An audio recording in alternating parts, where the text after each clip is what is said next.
जय श्री राम मित्रों, हमारे चैनल के अंदर आपका स्वागत है। दोस्तों, आप हंसी खुशी और मंगल में होंगे। हम मां भवानी से यही आशीर्वाद मांगते हैं कि वास्तव में आप अपने घर के अंदर खुश रहें, आप अपने जीवन के अंदर तरक्की करें और साथ ही साथ मां दुर्गा की कृपा आपके घर और परिवार पर देखने को मिले।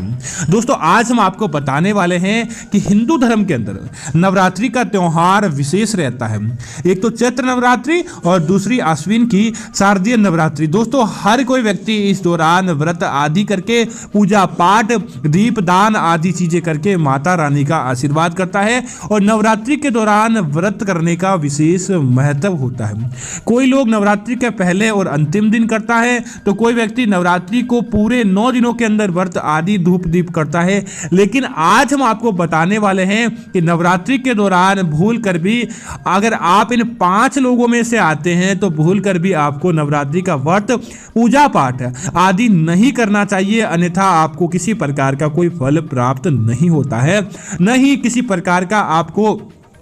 अच्छा महत्व माता रानी का प्राप्त होता है। बल्कि अगर आप जैसे लोग नवरात्रि का व्रत करते हैं तो समझ लीजिए कि आप साक्षात मां दुर्गा को नाराज करने के जैसा कार्य करते हैं। तो बात करते हैं ऐसे कौन से लोग हैं जिनको इन नवरात्रों का व्रत नहीं करना चाहिए। दोस्तों, सबसे पहले तो अगर बात करें तो सबसे पहले वह महिलाएं जो गर्भवती है, जिनके गर्भ के अंदर किसी प्रकार की कोई संतान आदि है, तो आपको भूल कर भी नवरात्रि का व्रत नहीं करना चाहिए। दोस्तों, साक्षात माता रानी ने आपको उपहार दिया है। माता रानी का उपहार समझकर आप इस नवरात्रों के दौरान माता रानी की जितना ज्यादा हो सके पूजा पाठ करें।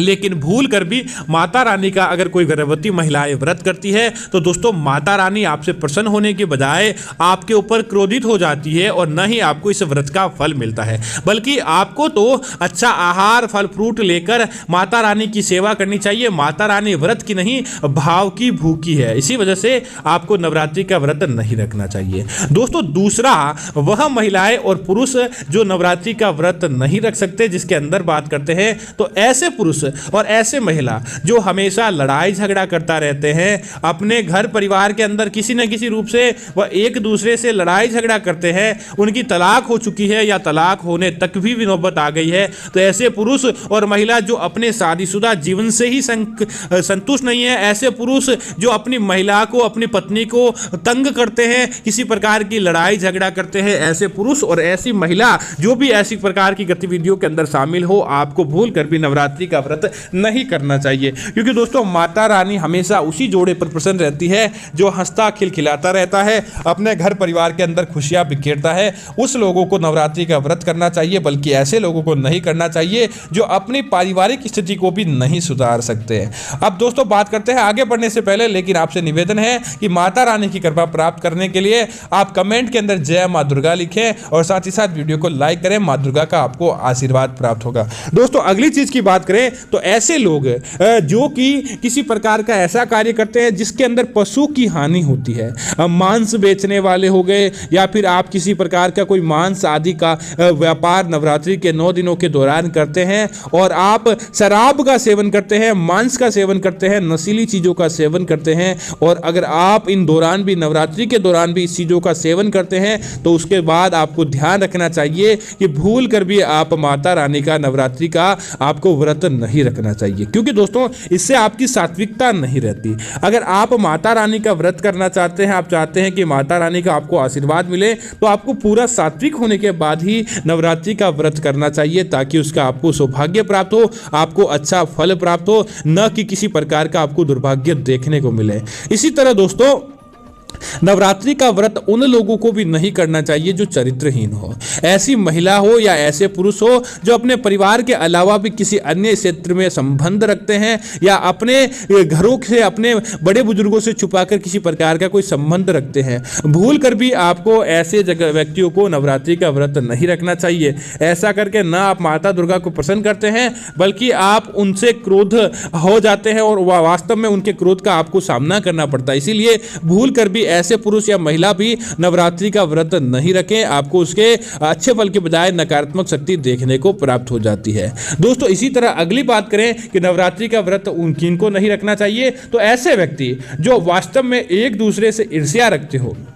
आप नवरात्रि के 9 दिनों के दौरान भी एक दूसरे की चुगली करना, एक दूसरे से आप लड़ाई झगड़ा करना, झूठ बोलना, झूठ आदि बोलकर आप किसी प्रकार का कोई काम अपना निकलवा लेते हैं, एक दूसरे से ईर्ष्या रखते हैं, तो आपको भूल कर भी आपको नवरात्रि का व्रत नहीं रखना चाहिए। क्योंकि दोस्तों ऐसे लोगों के ऊपर माता रानी की कृपा भूल कर भी नहीं रहती और माता रानी सदैव ऐसे लोगों पर नाराज रहती है। जो व्यक्ति झूठ बोलकर धन कमाता हो या झूठ बोलकर किसी प्रकार का कोई कार्य निकलवा हो, आपको भूल कर भी नवरात्रि का व्रत न रखना चाहिए, अन्यथा आपको माता रानी के क्रोध का भी सामना करना पड़ सकता है। दोस्तों एक बात और जो ना तो कहीं शास्त्रों में लिखी गई है, ना ही किसी प्रकार की कोई जरूरी बात है, लेकिन आपके लिए अच्छा सा मैसेज है कि ऐसे लोग जिनको किसी प्रकार की कोई भयंकर बीमारी रहती है, उनका सर दर्द रहता है, शुगर, बीपी, थायराइड या ब्लड प्रेशर जैसी उनको समस्या रहती है, उनका दिल काम नहीं करता, ऐसे लोगों को भूल कर भी नवरात्रि का भोजन या व्रत नहीं करना चाहिए। क्योंकि दोस्तों माता रानी तो भजन की भूखी है, माता रानी तो बस भक्त की पूजा पाठ की भूखी है, उनको किसी प्रकार के कोई व्रत की आवश्यकता नहीं है। क्योंकि दोस्तों अगर आप अपने शरीर को कष्ट पहुंचाकर किसी प्रकार का कोई कार्य करते हैं जिसके अंदर आपके आत्मा को, आपके शरीर को हानि होती है, तो ऐसी पूजा माता रानी कभी भी स्वीकार नहीं करती है। इसीलिए भूल कर भी आपको नवरात्रों के दौरान अगर आपको किसी प्रकार की कोई गंभीर समस्या है तो आपको नवरात्रि का व्रत करने से बचना चाहिए, आपको नवरात्रि का व्रत भूल कर भी नहीं करना चाहिए। अब बात करते हैं आगे ऐसे लोगों की जिनको भी नवरात्रि का व्रत नहीं करना चाहिए। तो दोस्तों ऐसे लोग जो कि अपने माता पिता का बात बात पर अपमान करते रहते हैं, अपने से बड़े बुजुर्गों का सम्मान नहीं करते, या फिर आप अपने माता पिता से आप उनसे नाराज रहते हैं, माता पिता को लड़ाई झगड़ा करते हैं, जिन्होंने आपको पाल पोस कर बड़ा किया, आपकी माता साक्षात दुर्गा के समान, आप उनको तो नाराज करते हैं। उसके बाद अगर आप कितना ही भजन करें, कितना ही पूजा पाठ करें, अगर आपके माता पिता ही आपसे दुखी है, तो अगर आप किसी प्रकार का व्रत पूजा आदि करते हैं, तो दोस्तों जब आपके घर के ही देवता नाराज बैठे हैं तो समझ लीजिए कि किसी भी देवता ऐसे नहीं है जो आपको अच्छा परिणाम देंगे, जो देवी या देवता आपको सुखद परिणाम देंगे। सबसे पहले आप अपने माता पिता की सेवा करें, बड़े बुजुर्गों का सम्मान करें, उसके बाद देखिए कि किसी भी व्रत का आपको कितना ज्यादा फायदा प्राप्त होगा है और आपके उन व्रत के माध्यम से आपकी वह पूजा भी सफल होती है। इसीलिए अपने माता पिता का सम्मान करें और साथ ही साथ उनके जीवित कार्य करें तो आपका व्रत सफल होता है। दोस्तों इसी तरह वह पुरुष भी भूल कर भी ऐसे व्रत ना करे जो महिलाओं को सम्मान नहीं करता है, बात बात पर लड़ाई झगड़ा करना, महिलाओं के साथ मारपीट आदि करना, ऐसे पुरुष भूल कर भी नवरात्रि का व्रत नहीं करें। क्योंकि दोस्तों घर की महिला के अंदर ही लक्ष्मी का रूप होता है, महिला देवी है, महिला दुर्गा है, महिला सरस्वती है, महिला आपके घर को बनाने वाली भी होती है, तो महिला आपके घर को उजाड़ने वाली भी होती है। इसीलिए अगर आप घर की महिलाओं का सम्मान नहीं करते हैं, मारपीट लड़ाई झगड़ा ऐसे आदि काम करते हैं, या फिर आप महिलाओं से जुड़े किसी ऐसे गलत काम के अंदर लिप्त हैं, तो भूल कर भी आपको नवरात्रि का व्रत नहीं करना चाहिए। क्योंकि दोस्तों पहले से ही आप मां दुर्गा के क्रोध का सामना कर रहे हैं, उसके बाद अगर आप व्रत करते हैं तो आपको आपकी वह पूजा स्वीकार नहीं मानी जाती है। और अगर आपने ऐसा पाप किया है तो दोस्तों नवरात्रों के दौरान मां दुर्गा से आप संकल्प लें कि भविष्य के अंदर आप किसी प्रकार का ऐसा कोई कार्य नहीं करेंगे, और उसके बाद आप मां दुर्गा का व्रत कीजिए, आपको लाभ प्राप्त होगा। आपके जीवन के अंदर कभी भी मां दुर्गा आपके ऊपर क्रोधित नहीं होती है। इसीलिए आप शुरुआत करें घर की महिला, घर की लक्ष्मी को ही मनाने के साथ, उनके साथ अच्छा रहने के बाद आप किसी प्रकार का व्रत आदि कीजिए, उसके बाद देखिए कि आपको कितना फायदा प्राप्त होता है। अब दोस्तों अब बात करते हैं कि माता रानी का एक छोटा सा उपाय है जो पुरुष और महिला दोनों को, नव दंपति को करना चाहिए, ताकि आपको सुयोग्य संतान की प्राप्ति हो और आपका वैवाहिक जीवन उत्तम चले। तो दोस्तों क्या करें कि नवरात्रि के दौरान रोजाना एक नियम कर लें कि आप प्रत्येक दिन एक गरीब व्यक्ति को भोजन करवाएं,